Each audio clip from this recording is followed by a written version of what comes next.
Halo guys, perkenalkan nama saya Salma Aulia Zahra. Di sini saya masih berkuliah di Universitas Surya Kencana mengambil Fakultas Sains Terapan Prodi Administrasi Bisnis Internasional. Sebelumnya, saya membuat tugas video ini untuk mata kuliah Manajemen Sumber Daya Manusia dengan dosen Bapak Juber SE MMPD. Video ini akan menjelaskan tentang planning saya untuk masa depan. Apa sih yang akan saya lakukan ketika lulus kuliah nanti? Setelah lulus kuliah nanti, saya akan langsung mengirimkan CV atau lamaran pekerjaan pada perusahaan terdekat maupun perusahaan yang ada di luar kota. Sambil menunggu lamaran tersebut diterima, saya akan membuka usaha kecil-kecilan atau berjualan sesuai dengan tren yang booming pada saat itu. Perusahaan apa sih yang menjadi impian saya? Yang pertama ada PT Freeport. Mengapa saya menyukai PT Freeport? Karena saya suka dengan yang berbau emas, tembaga, perak, serta alam. Dengan gaji dan biaya hidup yang terjamin, saya jadi minat untuk bekerja di sana. Tetapi resikonya sangat berat, jadi saya memikirkan 2 kali untuk bekerja di sana. Jika tidak di PT Freeport, di PT Astra. Mengapa PT Astra? Setelah Bapak Juber ceritakan atau membicarakan pengalamannya tentang bekerja di PT Astra, saya jadi makin tertarik untuk bekerja di sana karena dengan gaji yang besar serta biaya hidup yang terjamin serta tunjangan, gaji-gaji dan bonus-bonus lainnya, saya berminat untuk bekerja di sana. Jika tidak di 2 PT tersebut, saya akan bekerja di perusahaan atau perkantoran yang ada di sini ataupun di luar Cianjur. Jika saya sudah bekerja dan saya mempunyai gaji, saya akan mengumpulkan atau menyisihkan gaji tersebut untuk modal. Saya ingin membuka usaha seperti mempunyai toko grosir atau sembako, serta saya juga ingin mempunyai usaha suatu brand pada bidang fashion. Jika saya sudah mempunyai suatu usaha, saya akan membuka lapangan kerja karena angka pengangguran di Indonesia ini sangat tinggi, baik usia muda maupun usia tua. Jadi saya ingin membuka lapangan pekerjaan untuk masyarakat yang ada di Indonesia. Setelah usaha saya jalan, saya akan terus mengembangkan usaha saya secara luas serta dapat mempunyai cabang, lalu menghasilkan atau membuat lagi lapangan pekerjaan baru untuk masyarakat lainnya. Lalu bagaimana sih cara mencapai target atau tujuan atau yang perusahaan yang diinginkan atau yang diimpikan? Yang pertama, menurut saya untuk menentukan tujuan karir yang kita suka dan kita mampu, skillnya itu di situ.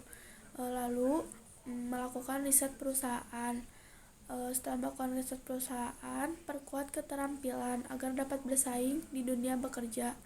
Lalu membangun jaringan seluas-luasnya. Setelah itu siapkan CV dan surat lamaran yang tepat dan baik. Lalu mempersiapkan diri untuk wawancara. Lalu jangan menyerah. Jadikan pengalaman-pengalaman atau kesalahan-kesalahan tersebut pembelajaran agar kedepannya menjadi lebih baik. Dengan konsistensi dan kerja keras serta kesabaran, kita dapat mendapatkan kesempatan itu untuk bekerja di perusahaan yang kita inginkan. Lalu harapan jika sudah mendapatkan pekerjaan yaitu kepuasan pada pekerjaan, merasa puas pada pekerjaan tersebut serta terpenuhi secara finansial, lalu mengembangkan karir. Karena usia masih muda, tidak salahnya untuk mengembangkan karir agar bisa menaiki jabatan. Lalu keseimbangan hidup dan kerja secara adil. Karena apabila kita kerja terus-menerus, kita akan pusing dan stres. Jadi kita harus mempunyai keseimbangan antara bekerja dengan kehidupan pribadi. Lalu kompensasi yang adil. Kita harus tahu kompensasi mana yang adil untuk kemampuan atau skill kita. Lalu lingkungan kerja yang mendukung.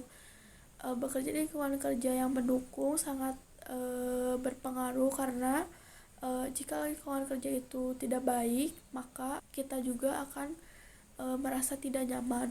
Lalu kontribusi positif merasa bahwa pekerjaan yang dilakukan itu membawa hal positif. Lalu kesempatan untuk berkontribusi, kita harus selalu memberikan yang terbaik atau berkontribusi untuk perusahaan sehingga dapat mencapai tujuan. Jadi kesimpulannya, jika saya lulus kuliah nanti, saya ingin langsung bekerja. Perusahaan yang saya impikan yaitu PT Freeport dan PT Astra, karena dua PT tersebut sudah terjamin. Mungkin cukup sekian yang dapat saya sampaikan. Mohon maaf bila ada kesalahan. Untuk selanjutnya, hubungan dan korelasinya dengan administrasi bisnis internasional, yaitu karena administrasi bisnis internasional mempelajari kegiatan mencatat dan mengelola data bisnis perdagangan pada tingkat internasional. Jadi, impian atau cita-cita saya ingin mempunyai suatu usaha sukses dan bisa berkembang di dalam negeri maupun di luar negeri, sehingga saya bisa membuka lapangan pekerjaan. Maka dari itu, alasan saya untuk masuk administrasi bisnis internasional untuk mempelajari hal-hal atau kegiatan yang berhubungan dengan bisnis serta administrasi agar kelak bisa terpakai di masa yang akan datang.